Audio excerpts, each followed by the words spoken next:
Nang marinig niya ang iba't ibang tinig nito, di siya nagdalawang isip na sumang-ayon. At nung makita ito ng matanda, parang baliw lang naman yung tumawa habang dahan-dahang tumatayo papalapit sa kanya. Pagharap nilang dalawa, ipinakita nito ang iilang bisa ng abilidad na hinahanap niya. Malayong malayo yon sa aral ng iba. Gawa ng bukod sa sinauna ito, 3 tao lang din ang minsang nagtanga nito. Yun ang dahilan kung bakit mga dibino lamang ang nakakaalam sa ganoong uri ng kakayahan. Tinatawag ng hukluban ang aral bilang sugan, at ang agimat na ginagamit dito ay ang kaliwang karunungan ni San Nicolas. Marami itong hiwagang na ibibigay, kagaya ng pagbuhay sa mga patay at ang pagkontrol sa mga nilalang na nasa panig ng kadiliman. Nabanggit din ni Tata Armang na meron siyang natanggap na teksto mula sa hukluban kung saan naglalaman ng maraming katotohanan. Ngunit ang katotohanan yon ay kailangang manatili sa anino ng panahon upang hindi ito makapagdulot ng kalituhan sa maraming mananampalataya. Bago niya mataglay ang aral ng sugat, inatasan siya ng hukluban ng hindi basta-bastang misyon. At ito ay walang iba, kundi ang pagpatay sa mga magulang niya. Kaya niya yun gagawin, para lamang makakuha ng mga kuto mula sa patay. Nakakatawa mang isipin pero ang mga kutong nagmumula sa patay ay isang malalim na aral ng pambabarang. At mas lalo itong lalakas kung bitbit ng mga insektong yon ang puot at pagmamahal sa mga nawala ng taong nagtatangan dito. Yon ang magiging prioridad ng hukluban, kaya binigyan siya nito ng hindi kapani-paniwalang misyon. Nang marinig niya ang tungkol dito, agad na sumagi sa kanyang isip na sumuko. Ngunit habang tumatagal ang kanilang pag-uusap, napapansin niyang lumalakas ang tawag ng pagkaganid mula sa kanyang kalooban.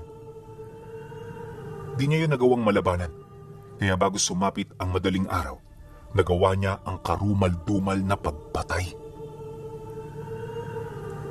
Pagkatapos niya itong bawian ng buhay, tsaka siya tumakas bit-bit ang mga insektong pinakuha sa kanya.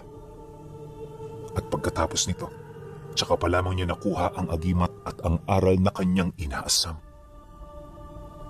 Akala niya tapos na, pero lingid sa kanyang kaalaman, 1 dekada niya pala itong pag-aaralan. Sa loob ng mga panahong yon, nanatili siya sa tabi ng matanda.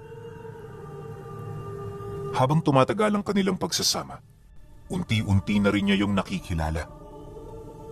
Sa bawat araw na dumaraan, naging mabilis ang paglalim ng kanyang karunungan hanggang sa naramdaman niyang napakalayo na niya sa dati niyang pagkatao. Matapos ang 1 dekadang pag-aaral, dito na rin niya pinatay ang hukluban upang makuha ang gabay nito. At nang may sakatuparan na niya ito, tsaka siya tumungo sa mga karatig baryo ng Tunga. Iniwasan niyang manatili sa lugar kung saan siya isinilang dahil kapag namalagi siya rito, hindi niya maiiwasang lumuha buhat sa mga masasayang alaala ng nakaraan. Kaya para tuluyan itong makalimutan, naglakas loob siyang makipagsapalaran sa ibang lugar. Mabuti na lang nakahanap siya ng angkop na mapagtitirhan, kaya naman hindi na siya nagpalipat-lipat pa. Dumaan ang mga buwan at taon, nasanay na siya sa lugar na yon. Marami na rin siyang naging kakilala at kaibigan, ngunit walang kahit isa sa mga ito ang nakakaalam ng kanyang tunay na pagkatao at pagkakakilanlan. Sa loob ng 3 pang dekada, nanatili ang ganun niyang buhay. At habang tumatagal, nagiging kontento na siya sa ganoong estado. Wala siyang hinihiling na kahit na ano, dahil halos lahat naman ang kailangan niya, nakukuha niya. Pagkain, salapi, babae, ari-arian, lahat yon nakukuha niya sa isang kisap mata lang. Karamihan din sa mga taong nakakagalit niya, ginagamitan niya ng aral ng sugan. Ayon kay Tata Armang, kakaiba ang bisa nito at hindi ito katulad ng mga tipikal na aral sapagkat nagmumula ang kapangyarihan nito sa kanyang mga mata. Pagtatapat pa ni Tata Armang na kapag ginagamit niya ang aral na yon, parang may bumubukas na lagusan sa mga mata niya na agad namang kumukonekta sa mga mata ng kanyang biktima. At kahit malayo siya, kaya niyang ipagawa rito ang lahat ng kanyang nais. Kaya niya yung paslangin ora mismo o hindi naman kaya ipakilusin para gumawa ng mga bagay na hindi nito gusto. Ngunit sa lahat ng pwede niyang gawin sa mga biktima, ang pagbarang dito ang isa sa mga kinagigiliwan niya. Labis siyang namamangha sa abilidad ng kuto ng patay. Gawa ng para sa kanya, ito ang pinakabrutal na abilidad ng pambabarang. Kapag nalapatan nito ang biktima, para itong asong galisin na kahit na anong kamot nito, pagpag sa katawan, hindi yun aalis. Pero taliwas sa mga asong galisin, sa ilalim ng laman ng kati nito.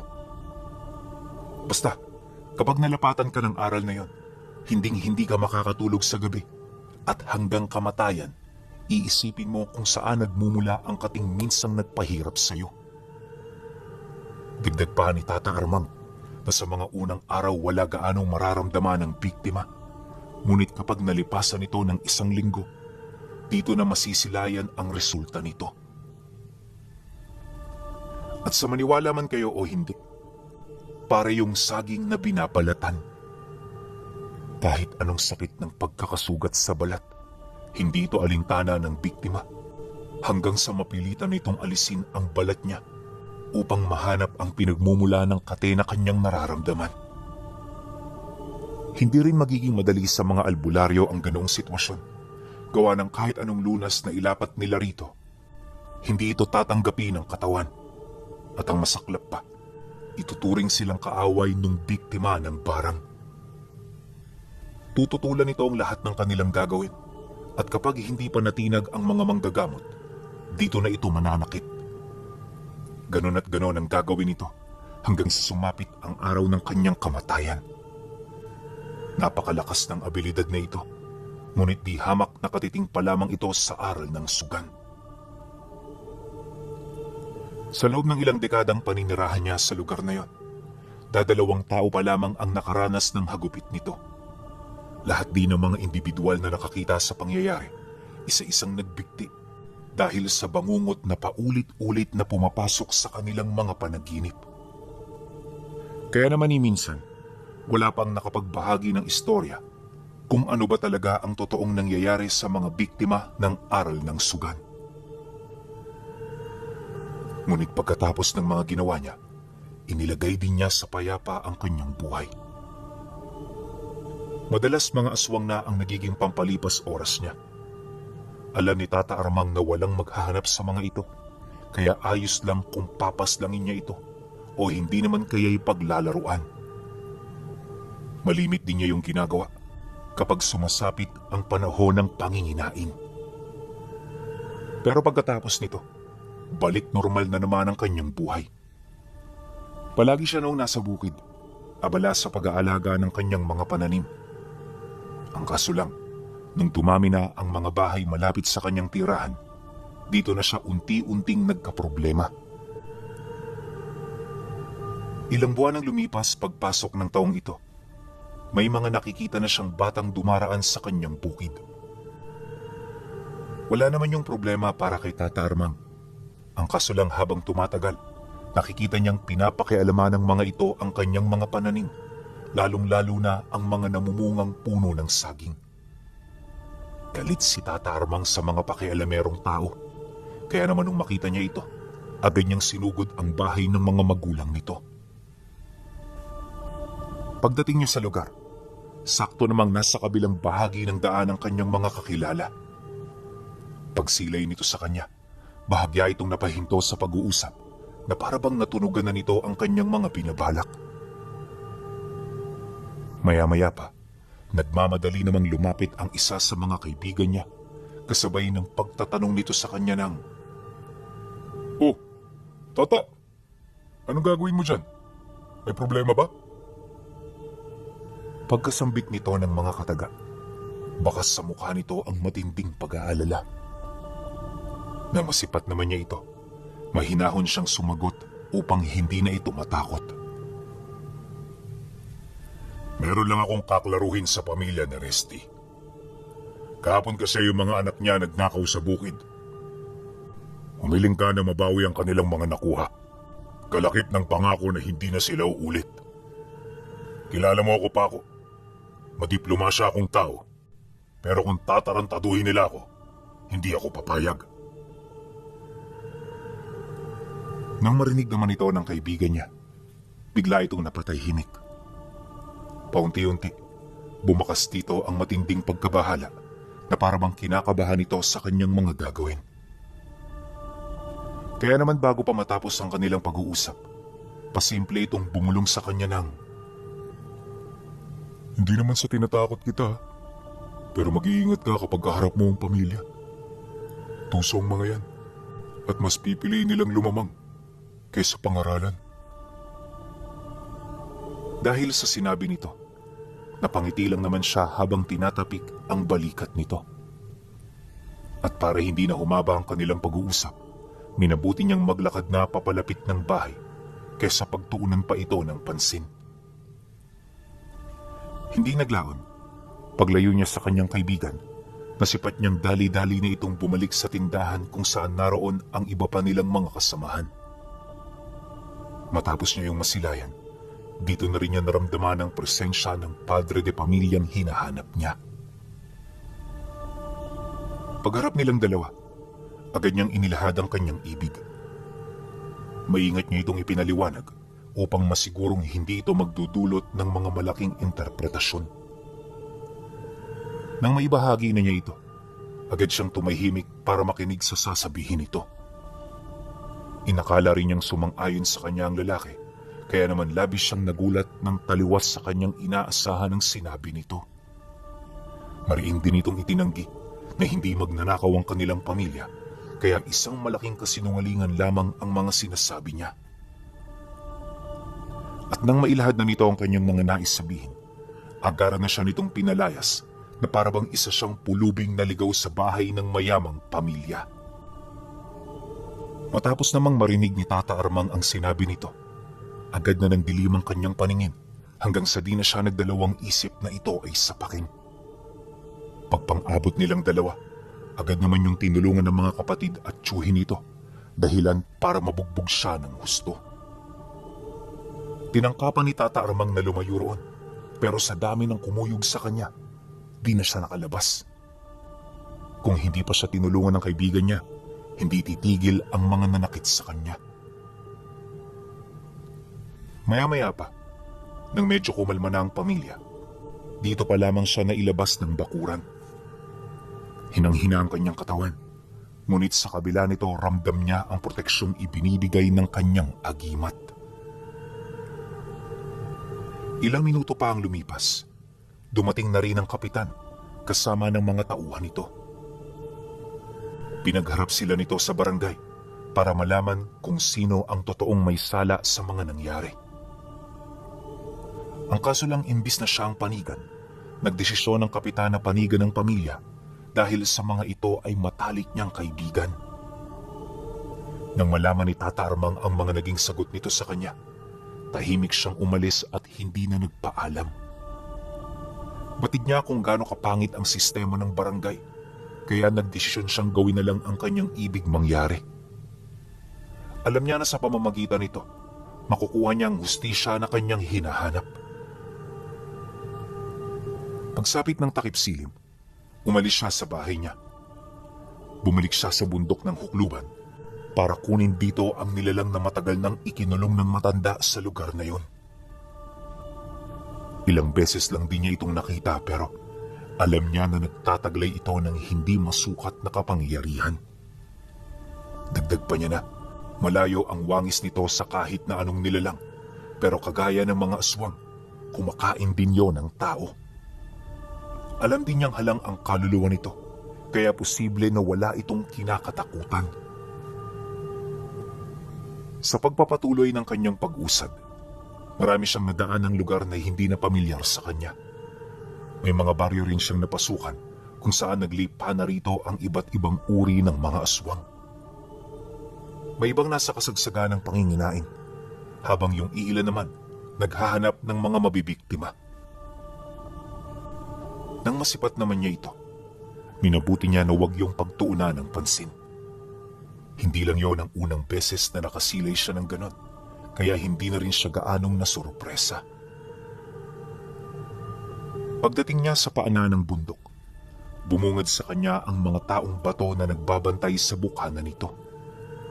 Pagsilay naman ng mga nilalang sa kanyang pagdating, agad nitong sinarado ang daan sa pamamagitan ng pagsikumpulan sa gitna. Dahil sa pangyayari, dali-dali naman siyang huminto sa paglalakad. Isa-isa niya yung pinagmasdan habang pinakikiramdaman ng buong paligid. Maya-maya pa, nang hindi na niya maatimang mga taong bato, mahinahon siyang nagwika rito. Mukhang hindi niyo na nakikilala kung sino ako. Gusto niyo bang magpakilala na naman ako sa inyo?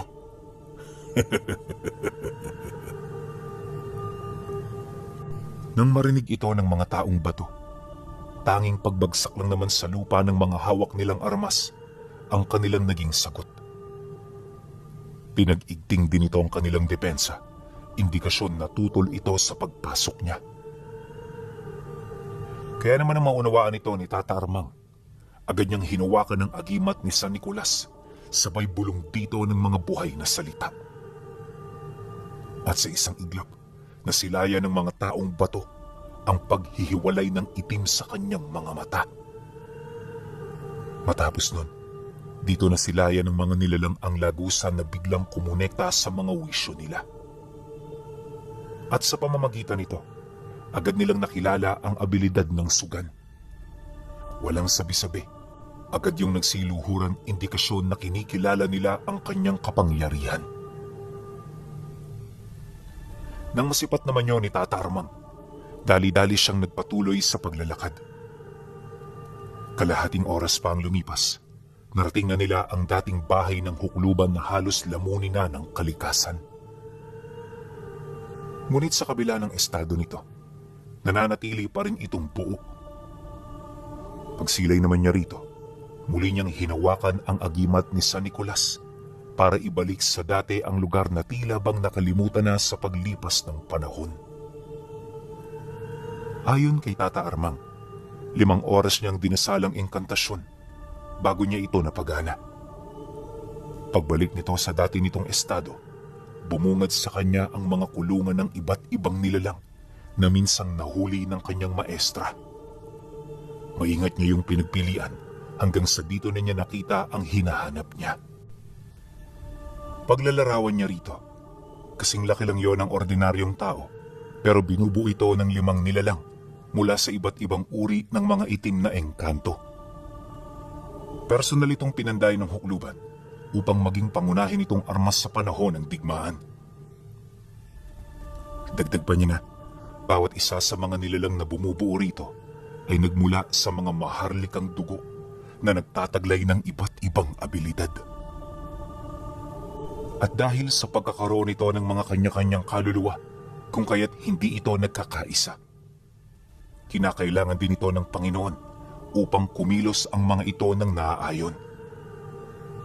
At sa sandaling walang magpasunod sa mga ito, magpapagala-gala lang yun sa gubat para pumatay at maghanap ng makakain. Marami na rin ang sumubok na hulihin ang nilalang na yon, pero tanging ang hukluban lamang ang matagumpay na nakagawa nito. Sa pagpapatuloy ng kanyang pagmamasid, di na siya nag-alangan pang bulungan ito ng dasal habang dahan-dahang inaalis ang trangka. Matapos niya yung maisa katuparan, inutusan niya yung lumuhod sa kanyang harapan na siya namang dali-daling ginawa ng nilalang. Pagramdam niyang nasa ilalim na ito ng kanyang kontrol, tsaka pa lamang niya ibinalik sa orihinal na estado ang lugar ng kanyang maestra. Matapos niya yung gawin, marahan na silang umalis ng magkasama sa lugar na yon. Ilang araw ang lumipas, pilit niyang ibinalik ang lakas nito sa pamamagitan ng pagpapakain dito ng karne ng tao. At para may sakatuparan ito, nag-utos siya ng mga aswang na kukuha ng mga pagkain nila. Subalit bago ito'y sakatuparan ng mga aswang, maingat nilang pinili ang kanilang mga magiging biktima. Kailangan likas na masama ang tao bago nila ito dukutin at patayin. Obligado rin silang pag-aralan ito ng ilang araw nang sa gayoy makasiguro sila na hindi sila nagkakamali sa kanilang mga kukunin. Pagkatapos naman itong gawin ng mga nilalang, 3 araw pa yung nanatili sa pamamahay niya para pakainin ng engkantong uutusan niya. At habang nangyayari ang mga kaganapang yon, nakatuon naman si Tata Armang sa pagpapalakas ng kanyang bakod at puder sa katawan. Lahat ng paghahanda sa nalalapit na ritual ay maigi niyang itinaas nang sa gayoy wala siyang makaligtaan. Ang kaso lang habang abala siya, naging madalas naman ang pagbisita ni Paco sa kanya. Noong una inakala niyang nataon lang ito, pero nang masundutan pa ito ng 3 beses, dito na siya nagsimulang magtangka. Isang hapon, pagdating nito, agad niya yung pinapasok sa loob ng kanyang bahay para kausapin ng masinsinan. Walang kaide-ideya si Paco sa mga mangyayari, kaya naman sumunod ito sa kanya ng walang bakas ng kahit na anong pag-aalala.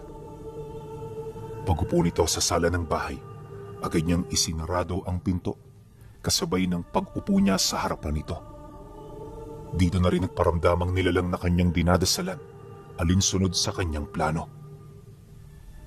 Maliban dito, may mga isinagawa na rin siyang dasal para maipakita ang bisa ng kanyang abilidad.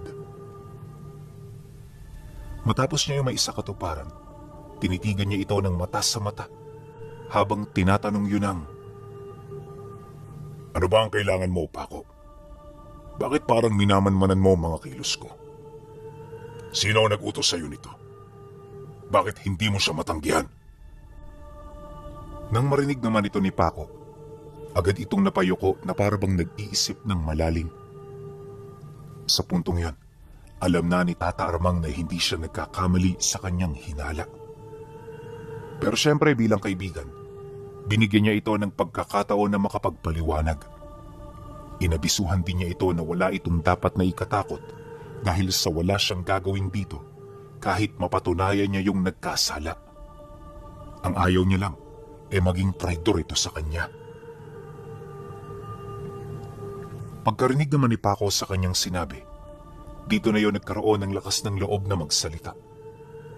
Agad nitong inilahad ang tungkol sa pag-uusap nila at ng taong nakaaway niya, kung saan inutusan ito na manmanan ang lahat ng kanyang kilos sa bahay niya.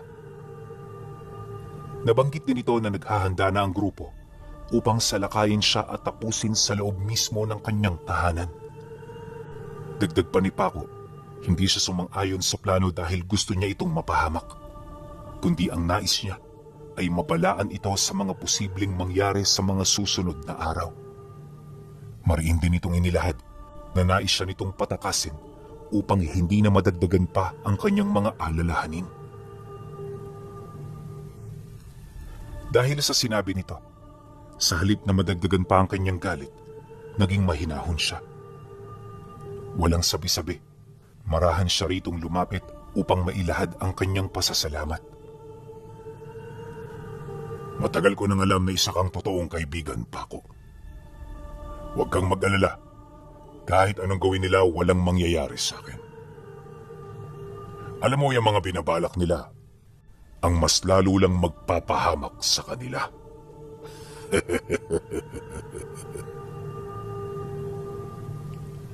Nang marinig nito ang kanyang naging sagot, di na ito nagdalawang isip na magtanong. Pero siyempre, hindi niya yun sinagot dahil sa hindi niya pa alam ang nilalaman ng isip nito. Ayaw na ayaw niyang gamitin dito ang aral ng sugan. Gawa nang natatakot siya na baka meron siyang matuklasan ay hindi kaaya-aya. Sa pagpapatuloy ng kanilang pag-uusap, nalaman na niya ang bawat detalye ng plano. Ramdam niyang nagsasabi ng totoo ang kanyang kaibigan, kaya naman lahat ng sinabi nito, hindi niya pinagdudahan. At pagkatapos ng kanilang pag-uusap, tsaka pa lamang siya nito sinamahan sa labas habang nagwiwi ka ng, "Ilahad mo ang mga nakita mo ngayon sa bahay ko. Magsisilbi ito sa kanilang babala. Ngunit kung sakali mang hindi sila matitinag, alam na nila ang mangyayari sa kanila." Sige tata, sasabihin ko sa kanila. Mag-iingat ka ha. Basta palagi mong tatandaan. Kaibigan mo ko. Ano man ang mangyari. Sagot naman ito sa kanya. Pagsapit ng gabi, tahimik ang buong paligid. Kung titingnan, isa lang itong tipikal na gabi para sa kanya. Pero hindi niya alam, may mangyayari palang di inaasahan. Kung di niya pa iniugnay ang kanyang wisyo sa kaluluwa ng kanyang mga kalaban, di niya pa malalaman ang binabalak ng grupo. Nalaman din niya na kaya siya walang ideya sa nangyayaring plano ay dahil sa hiwalay na kamag-anak ng mga ito ang bumuo rito at nakipag-usap sa kanyang kaibigan. Ilang minuto pa ang lumipas. May natunugan siyang grupo ng mga taong mabilis na umuusad mula sa likod ng kanyang bahay. Dumaan ang mga ito sa mga matataas na talahib at bawat kilos ng mga ito, pawang magkakaugnay. Kaya naman ang matunugan niya ang mga taong yon. Alam niya na hindi lang ito basta-bastang grupo, kundi isa itong pangkat ng mga mamamatay tao na bihasa na sa ganoong uri ng trabaho. Bagay na kanya namang ikinaalarma ng husto. Walang sabi-sabi, agad niyang inutusan ng nilalang na kumilos. Pinalayo niya yon sa kanyang bahay nang sa gayoy hindi maalarma ang mga paparating. At nung may sakatuparan na niya ito, muli siyang nagdasal sa agimat ni San Nicolas habang nagsasambit ng Latin na nabasa niya sa libreta. Ayon sa kanya, ang mga dasal na kanyang sinambit ay simpleng pamproteksyon sa kanyang katawan. Kinakailangan niya ito upang hindi siya mapinsala ng husto. Matapos niya yung maisakatuparan, wala na siyang ibang ginawa maliban sa paghihintay. Kalahating oras pa ang lumipas. Dito niya na narinig ang pangkat na nagbubulungan sa labas. Mabilis din itong pinasok ang bakod ng bahay niya hanggang sa makalipat na ito sa dingding. Ngunit nang akmang lolooban na nito ang kanyang bahay, agad niya yung tinawag upang malaman ng mga ito ang kanyang kinaroroonan. Dagdag pa niya na, nagsasayang lang ito ng oras kung hahalughugin pa nito ang kanyang tahanan. Nang marinig naman ito ng grupo, dali-dali itong naglakad papalapit. Pagkaraan pa ng ilang minuto, nakita na niya ang ilang miyembro na mayroong daladalang mahahabang sundang. Nakasuot din yun ng itim, tapos sa estado ng mga paningin ito, mukhang naghahanda na yung pumatay ng tao. Maya-maya pa, pagpang-abot ng mga paningin nila, bigla naman siya nitong sinugod. Paglapit ng mga ito sa kanya, walang habas siya nitong inundaya ng taga hanggang sa makita na ng mga ito na maputulan siya ng braso. Ngunit kahit duguan na itong si Tata Armang, di pa rin nila yung tinantanan na para bang gusto nilang mapatay ito sa lalong madaling panahon. Ang kaso lang, pagkatapos nilang atakihin ito, biglang humilom ang lahat ng sugat nitong natamo. Unti-unti na ring dumilim ang buong paligid hanggang sa purong kadiliman na lang ang nasilayan ng mga kalaban niya. Dahil dito, bahagyang naantala ang pagbubuno nila. Napatras din ng bahagya ang grupo habang nagsasambit ng mga pangontra laban sa nilikha niyang bagat. Nang marinig niya ang inuusal ng mga ito, doon na siya nagsimulang tumawa habang nagwiwika sa mga ito kasabay ng dahan-dahang pagpapakita sa kanyang likod ng diablong minsang naging gabay ng kanyang sistema.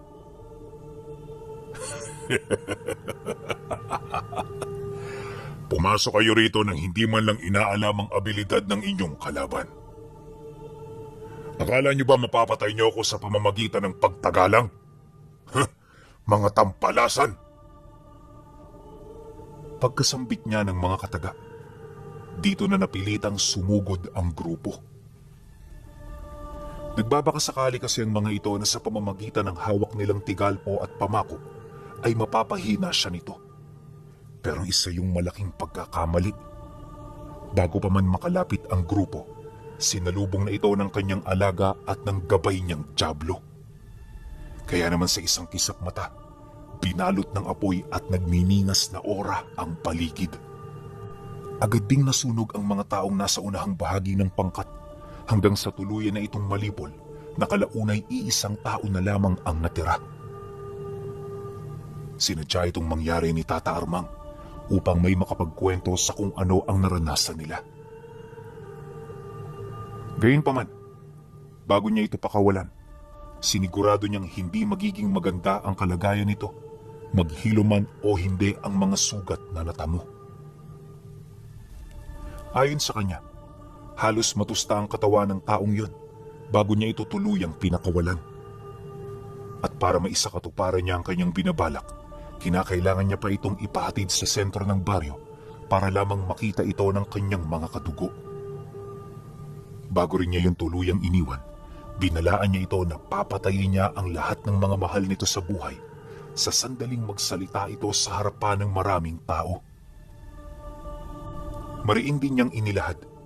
Hindi niya papakitaan ng awa ang asawa at mga anak nito sa oras na hindi nito sinunod ang nais niyang mangyari. Pagkalahad niya ng mga katagang yun, dali-dali niya itong nilisan. Kinabukasan, kagaya ng inaasahan, nangyari ang lahat ng mga binabalak niya. Naging matunog sa pamilya ang kanyang pangalan, hanggang sa napilitan na ang mga ito na humingi ng tulong sa mga antingero at mga rebelde.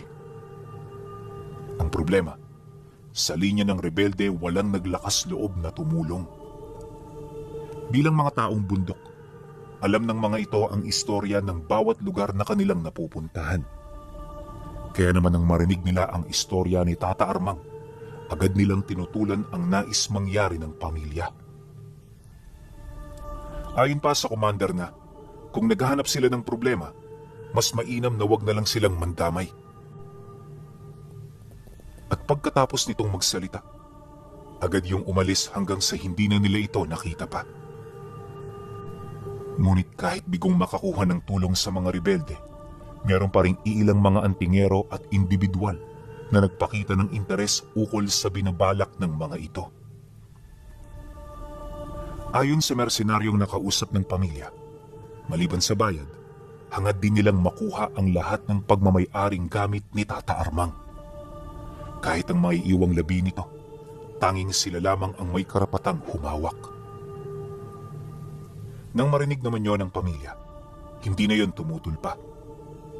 Matapos ang kasunduan, agad namang gumawa ng plano ang grupo. Ngunit lingid sa kanilang kaalaman na sa mga sandaling yon tahimik silang pinakikinggan ni Tata Armang. Bawat plano at pag-uusap ay maliwanag niyang naririnig dahil na rin sa aral ng sugan. Isang hapon bago sumapit ang gabi ng pagsalakay, muling nakipag-usap ang grupo ng mersenaryo sa pamilya ng kaaway niya. Nagpupulong-pulong ang mga ito ukol sa gagawin nilang plano, kaya naman tahimik siyang naupo at nakinig sa mga ito. Nakaugnay noon ang kanyang wisyo sa padre de pamilyang nakaaway niya, kaya kitang-kita niya nang malapitan ang pinuno ng mga mersenaryong nagsasalita. Halos ilang metro lang din ang layo nito, kaya naman habang abala yun sa kanyang ginagawa, pasimple niyang dinukot sa bulsa ng biktima niya ang kutsilyong itinago niya rito. 2 dangkal ang haba nito, kaya sa oras na maitarak niya ito sa leeg, wala na itong kawala. Ngunit bago niya yun gawin, kinakailangan niyang maghintay ng tamang pagkakataon.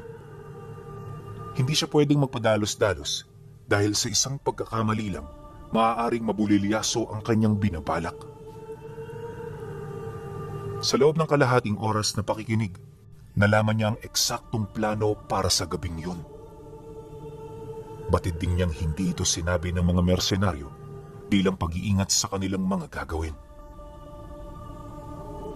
Matapos naman itong makapagsalita, nang makahanap na siya ng pagkakataon, dito niya na yun sinunggaban, sabay tarak sa mata nito ng hawak niyang kutsilyo. Mabilis at kalkulado ang kanyang pag-atake, kaya bago pa man ito makakilos, tumagos na sa kabilang parte ng mata nito ang hawak niyang kutsilyo. Dahil sa pangyayari, bigla namang nagkagulo ang lahat ng kasama sa pulong.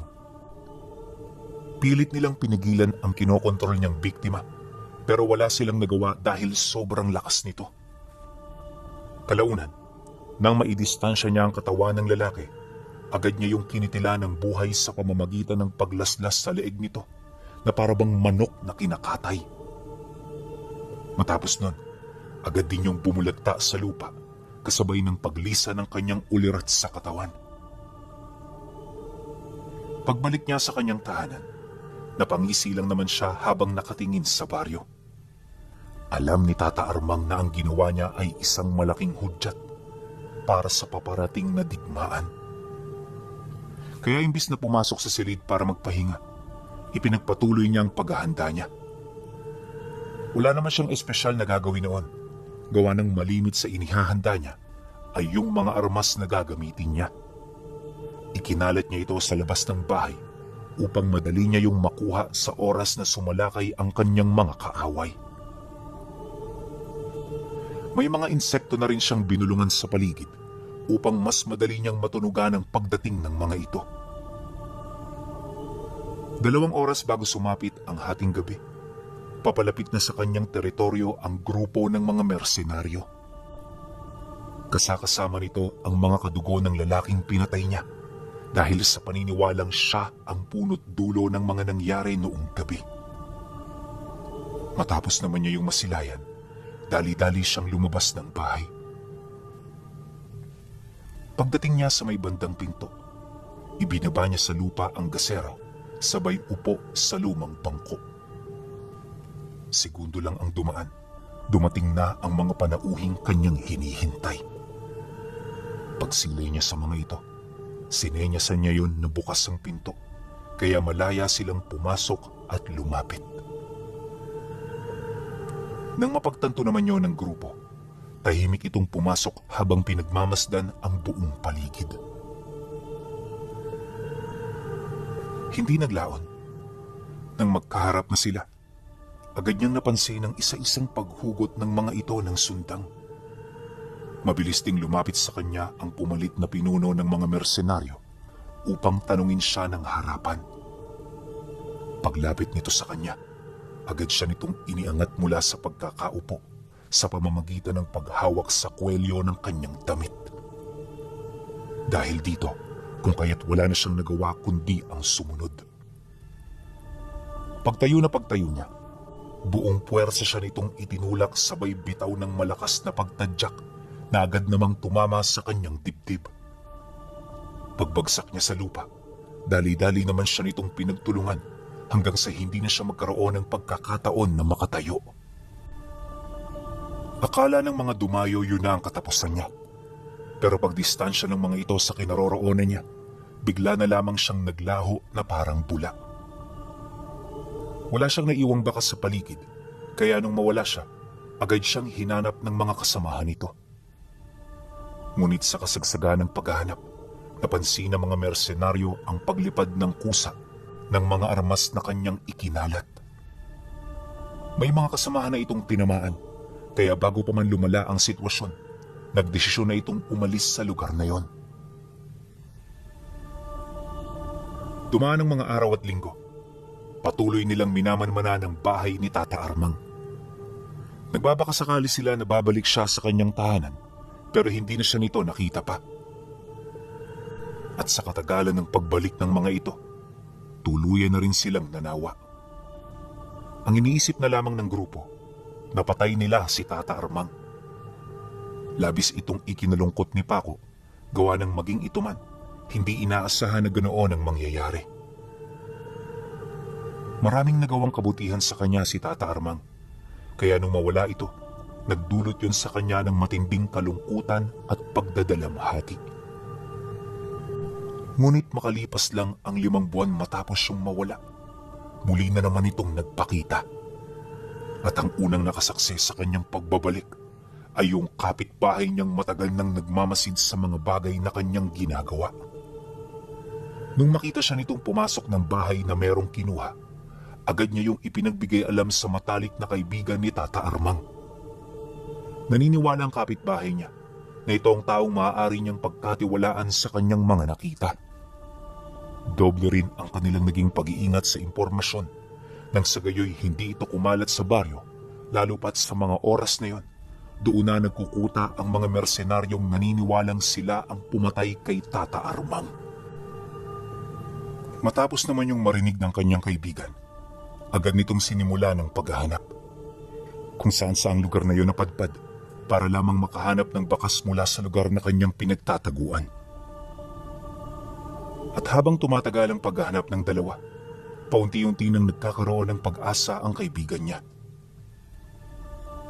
Ilang linggo lang ang lumipas, nakita na ng mga ito ang tahanan niya. Nakatayo yon sa gilid ng isang malawak na palayan na nasa paanan lang din ng isang burol. Milya-milya ang layo nito mula sa kanilang baryo, kaya hindi mawari noon ni Paco kung ano ang kanyang ginagawa rito. Ilang minuto pa ang lumipas, dito na nga siya nito nakita. Nadatnan siya nitong nagbibilad ng palay, kaya nang masipat siya ng dalawa, hindi na yon nagdalawang isip na lumapit. Tata! Tata! Ikaw ba talaga yan?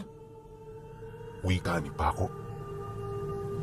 Nang marinig naman ito ni Tata Armang, dali-dali naman siyang napalingon. Pagsilay niya rito, agad niyang itinigil ang kanyang ginagawa para ito ay makausap. Paglapit naman ito sa kanya, agad siya nitong tinanong ukol sa biglaan niyang pagkawala. Dagdag pa ni Paco na matagal siya nitong hinanap pero wala siyang nakitang anumang bakas. Inakala rin nilang matagal na siyang patay, kaya naman magmula noon, naging madalang na ang ginawa nilang paghahanap. Dagdag pa nito na marami ang nagbago sa baryo noong siya ay nawala, kaya hindi nito halos maunawaan ang totoong rason ni Tata Armang kung bakit niya yun ginawa. Pagkarinig niya sa sinabi nito, napangiti lang naman siya habang sumasagot dito ng, "May mabigat akong rason, Paco, kung bakit ko tinalikuran ng baryo. Kasama sila sa aking eksperimentasyon, at sa pamamagitan nila, makakamit ko ang kakayahang di kong mataglay ng aking maestra. Malapit na ang araw na yun, Paco. Kaya asahan mong malapit na rin akong pumalik sa atin. Sa sandaling may isakatuparan ko ito, lahat ng taong kalaban ko ay mamamatay ng walang anumang paglilitis. Matagal akong nagtiis, pero ang lahat ng aking pagtitiis ay merong magandang kapalit. Pasensya ka na, Paco, kung pinabayaan ko kayo. Yun naman hindi ko na naisip." Pagkasambit nito ng mga kataga, agad niya yung inanyayahan na pumasok sa loob ng kanyang tahanan. Pagpasok ng dalawa sa loob, nakita ng mga ito ang mga estatwang gawa sa purong luwad. Napakagaganda ng pagkakalikha nito, pero may isang bagay lang silang ipinagtataka. At yun ay ang pagkakaroon ng kahawig nito sa mga taong parang pamilyar sa kanila. Nung itinanong nila yon kay Tata Armang, nalaman nila na ang bawat estatwang naroon sa loob ng bahay ay ang mga kopya ng mga taong papatayin niya. Kaya niya ito inihanda ng mas maaga ay dahil sa nilalagyan niya ito ng memorya ng mga taong papalitan niya nito. Nang marinig naman nila Paco ang kanyang sinabi, wala yung may sagot. Nanatili silang tahimik na parabang sila ay mga pipi. Kaya naman nung mapansin ito ni Tata Armang, nagpatuloy lang siya sa pagsasalita upang maipaalam sa dalawa ang kanyang mga balak. Inabisuhan din niya yung manatili sa kanyang bahay hanggat hindi niya pa naisa sa katuparan ang kanyang plano. Dagdag pa niya na wala itong karapatang tumutol sa kanyang nais, gawa ng sa puntong yon, kabilang na sila sa mga rason upang siya ay magtagumpay. Pagkarinig naman ni Paco sa kanyang sinabi, agad naman yung nagtanong sa kanya, "Bakit, Tata? Ano ba talaga ang gusto mong makamit sa buhay? Hindi ako naniniwala na yan lang ang binabalak mo. Dahil sa tindi ng iyong sakripisyo, posibleng meron ka pang gustong makamit." Nang marinig ni Tata Armang ang sinabi nito, doon na siya napatawa ng malakas. Tuwang-tuwa siya sa mga sandaling yon, gawa ng sa isip-isip niya, may ideya na ito sa kanyang mga binabalak. Kaya naman para sa kalinawan ng dalawa, inilahad niya ang totoong rason kung bakit niya ito ginagawa. Dahil sa lugar na ito, merong nakatirang Tipino. Gusto ko siyang patayin bilang pagsasakatuparan sa nabigong pangako ng aking maestra. Matagal kong hinintay ang pagkakataong ito, kaya hindi ako papayag na ito ay mawala pa. Pagkarinig naman ng kasama ni Paco, di nito naiwasang sumagot sa kanya ng, Teka lang, ang tinutukoy niyo ho ba yung manggagamot na si Mang Julian? Nako, Tata Armang, hindi basta-basta kalaban ng matandang yun. Kaya mag-iingat ho kayo. Huwag mo sanang kakalimutan na marami na itong napaslang na mga taong may malalim na karunungan. Alam ko. Kaya ako nga pinaghandaan ang bagay na ito. Sige na, maghanap na kayo ng mga silid kung saan kayo komportable. Huwag niyong alalahanin ang mga kamag-anak ninyo. Dahil hanggat nasa poder ko kayo, hindi nila kayo maaalala. Sagot naman niya. Pagkatapos ng usapan, agad namang nagpahinga ang dalawa. Hindi biro ang paglalakbay na ginawa nila, kaya halos 2 araw silang nakahilata. Habang nagpapahinga ang mga ito, ipinagpatuloy ni Tata Armang ang pagmamanman sa mga antingerong pagkukunan niya ng lakas at kapangyarihan. Ilang araw pa ang lumipas, ginawa ng mga ito ang kanyang ibig mangyari. Nagpalakas siya ng nagpalakas hanggang sa makamit nito ang rurok ng kanilang kapangyarihan. Nang mapagtanto niyang handa na ang mga mersenaryo, dito na siya nagsimulang kumilos. Pagtungtong ng gabi ng huling kabilugan ng buwan, dumayo pabalik si Tata Armang sa kanilang lugar para kunin ang kanyang mga biktima. Kasama niya noon ang kanyang gabay at alipin na merong daladalang karo ng mga patay. Malaki ang karo pinuno at kahit 50 ang ilagay mo rito, kakasya. Yun nga lang, kailangan malaki rin ang nilalang nahihila upang hindi yun mahirapan. At sa estado ng alipin niya, angkop na angkop ito para maging tagahila ng karo. Makalipas ang humigit sa kalahating oras na paglalakbay, nakabalik na siya sa baryo na humubog sa pagkatao niya. Marami man ang ipinagbago ng lugar na yon, hindi siya gaanong namangha. Kahit kasi matagal siya roong nawala, palagi pa rin naman niyang nakikita ang paligid dahil na rin sa mga biktimang pinagkakapitan ng wisyo niya. Maya-maya pa, mabilis niyang ipinagpatuloy ang kanyang pag-usad upang marating bago maghating gabi ang lugar na pakay niya. Pagsilay niya rito, nadatnan niya ang mga bantay na naglilibot sa mga kabahayan. Nasa 6 na tahanan ang naroon at bawat isa sa mga ito, pugad ng mga mersenaryo. Malayo rito ang pamilya ng padre de pamilyang pinatay niya, pero hindi niya na yun inisip pa. Alam niya na walang karga ang mga ito, kaya kahit anong oras pwede niya itong puntahan para paslangin. Pagkaraan pa ng ilang minutong pagmamasid, dito na ibinaba ng kanyang alipin ang daladala nitong karong sisidla ng kanilang mga biktima. Ayon kay Tata Armang, kahit armado ng lihim na karunungan ng mga ito, hindi nito maapektuhan ang pundasyon ng karo. Bagaman gawa ito sa purong buto ng tao, pinatibay ito ng mga dasal ng kaliwa. Kaya naman lahat ng makakapasok ditong kalaban, literal namang hihina. Matapos naman itong gawin ng kanyang alipin, dito na nagsimula ang kanilang pag-usad papalapit. At nang makakuha na siya ng tamang distansya, agad niyang kinontrol ang mga bantay na naglilibot. Sa pamamagitan ng aral niya at ng agimat ni San Nicolas, madali niya yung nautusan na paslangin ang kanilang mga sarili kahit nakataas ang mga bakod at puder nila sa katawan. Pagkahandusay naman ng mga ito, dito na sumalakay ang kanyang alipin. Paglapag nito sa loob ng bakuran ng mga mersenaryo, lahat ng nakatira roon ay agara namang nagkagulo. Kanya-kanya itong kuha ng kanilang mga sandata para malabanan ng puwersang nasa labas.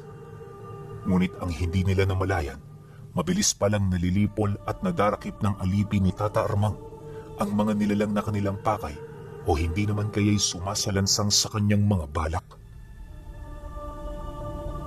Dahil sa ganun niyang taktika, kung kaya't hindi na nakalikom ng sapat na puwersa ang mga mersenaryo hanggang sa mahuli na niya ang mga individual na tinitiktikan niya. Yun nga lang, para masiguradong makukuha niya ang kanyang kailangan, sinigurado niyang madadala rin niya ang mga mahal nito sa buhay. Naniniwala si Tata Armang, yon ang susi para isuko ng mga mersenaryo ang kanilang karanasan at kakayahan. Matapos niyang maisakatuparan ng kanyang binabalak, muli siyang bumalik sa bundok kung saan naninirahan ang kanyang maestra. Dito niya isasagawa ang susunod na ritual nang sa gayoy pagbalik niya sa bahay niya. Tanging ang mga kaluluwa na lamang nito ang bitbit niya.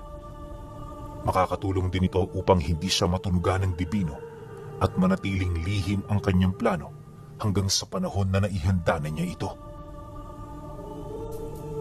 Dumaan ang mga araw. Ang pagpapasapi sa mga ribulto ang pinagkaabalahan niya. Kailangan niya yung gawin upang hindi magdulot ng eskandalo at pagkaalarma ang ginawa niyang pag-atake sa mga mersenaryo. Nang mapauwi na niya ang mga huwad na kopya, agad niyang tinipon ang mga esensyang nakuha niya sa mga kaluluwa upang gawing langis sa pagkabuhay ng karunungang ipinagbabawal sa kaliwa. Naniniwala si Tata Armang na ang karunungang yon ang pupuksa sa mga dibinong ni minsan sa kasaysayan ay hindi nila natalo. Naisip niya na posibleng maging hari siya sa oras na maisakatuparan niya ang kanyang mga binabalak. Kaya naman kahit gaano pa katindi ang sakripisyo at kapalit ng kanyang mga ginagawa, hindi niya ito gaanong ininda. Kalaunan, kahit napakaraming balakid at pahirap, nagtagumpay siya. At nung makuha na niya ang aral na nakakamatay, bumalik siya sa kanyang tahanan upang isagawa ang kanyang binabalak. Pagdating niya rito, sumalubong sa kanya si Paco at ang kaibigan nito na halos hindi makapaniwala sa tangan niyang presensya. Pagtanong nito sa kanya, agad naman niya yung inabisuhan na manahimik. Pansamantala, hanggat hindi niya pa naisa sa katuparan ng kanyang balak, wala na muna siyang pinagsabihan. Dumaan ang mga araw, katakatakot na pagdarasalang ginawa ni Tata Armang. Marami rin siyang inilagay sa kanyang katawan bilang paghahanda sa nalalapit nilang pagtutuos. Hindi nagtagal, pagdating ng araw na kanyang hinihintay, agad siyang umusad patungo sa bahay ng dibino. Nakatira ang matanda sa paanan ng bundok, kung saan ilang milya ang distansya nito mula sa baryo. Wala rin yung kasama sa lugar na yon, kaya hindi na ito naging mahirap puntahan. At para maipamalas ni Tata Armang ang kanyang kapangyarihan, binuhay niya ang mga patay mula sa mga sementeryong kanyang nadadaanan. Pinagkaisa rin niya ang lahat ng elementong nasa paligid, kasabay ng pagtawag niya sa iba't ibang nilalang na nasa panig ng kaliwa. Pagdating niya sa harapan ng bahay nito, halos hindi niya mabilang kung ilan ang kanyang mga kasama. Maya-maya pa, paglaganap ng kadiliman sa bahay ng dibino, agad niya yung nakitang lumabas, bit-bit ang isang patpat na halos kasing taas nito. Sa unang tingin wala naman siyang nakitang kahit ano, maliban sa hawak nitong armas. Akala niya hindi na siya mahihirapan sa pagpatay dito, pero nang magsimula na ang digmaan, dito niya nakita ang banal na presensya ng dibino na sumasabay sa armas nito. Lahat ng nilalang na tinatamaan ng dulo ng patpat, mabilis na nalulusaw o hindi naman kaya'y bumabalik sa ilalim ng lupa. Maraming beses na rin itong sinubukang pabagsakin ng kanyang mga tauhan, pero sa kasamaang palad hindi yun nagtagumpay. Kapag kasi sinubukan nila itong pagtulungan, may kung anong hindi nakikitang harang ang pilit pumipigil sa kanilang mga atake. Kapansin-pansin din ng mga figurang sumasabay sa dibino sa bawat pagsugod na ginagawa nito. Maya-maya pa, pagdistansya nito ng bahagya sa mga nilalang na kasama niya, mabilis nitong ikinumpas sa ere ang hawak nitong patpat kasabay ng pag-ahon ng mga ulupong nagawa sa lupa at elemento. Mabilis nitong sinugod ang kanyang mga alipin hanggang sa tuluyang mga lahati ang mga ito. Nang masipat naman yun ng Divino, muli itong nagsambit ng mga usal at mula sa kalangitan bumagsak ang mga espiritual na sandata. Lahat ng tinamaan ay mabilis na naagnas hanggang sa nawala na ng tuluyan ang kanilang mga bakas. Dahil sa pangyayaring yon, nakaramdam ng takot ang mga isinama niya.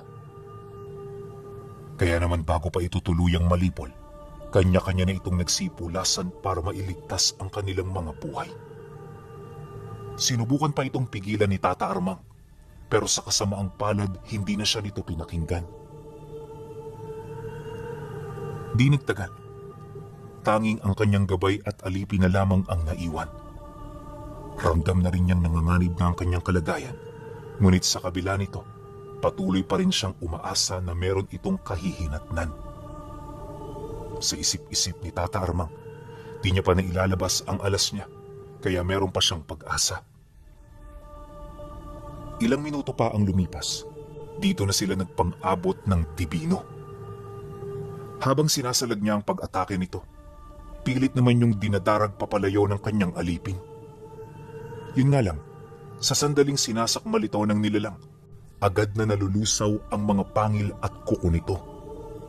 Di rin nahihirapan ng Divino na ibalibag yun sa lupa, gamit lamang ang mga buhay na salita. Sa pagpapatuloy ng ganoong pangyayari, dito na siya humanap ng pagkakataon para dalhin sa impyerno ang Divino. Yon ang pinakamalakas na abilidad na nakuha niya sa mga mersenaryo, maliban sa bisa ng mga mutya at agimat nito. Ang kaso lang, di pa man niya ito nagagamit, napansin na ito ng Divino. At para maipakita ang agwat ng kanilang lakas, nilabanan siya nito sa pamamagitan lamang ng pagkontrol sa patpat. Pagbitaw dito ng Divino, kampante itong umupo sa kanyang harapan habang nagwiwika sa kanya ng, Inaakala mo talagang maalisan mo ko ng kapangyarihan sa pamamagitan ng pagdala sa akin sa impyerno? Nagsayang ka lang ng panahon mo, demonyo. Alam mo namang hinding-hindi yan uubra sa mga katulad ko. Pagkasambit nito ng mga salita, buong puwersa siya nitong inatake. Nagpatuloy ang pagsugod sa kanya ng matanda hanggang sa maramdaman nito na siya ay nanghihina. Ayon kay Tata Armang, marami na itong naging pagkakataon para tapusin ang kanyang buhay. Pero nakapagtatakang hindi ito ginagawa ng Divino. Marahil ay meron pa itong nais sa kanyang ipagawa, kaya hinayaan siya nito na mabuhay. Ilang minuto pa ang lumipas. Tumarak na sa magkabilang balikat ang dala nitong patpat. Nagdulot ito ng matinding pinsala sa kanyang katawan, kaya ora mismo nagawa niyang mabitawan ang kanyang sandata. Pagsilay naman dito ng Divino, agad siya nitong nilapitan at walang habas na pinagsasasapak at pinagtatadyakan.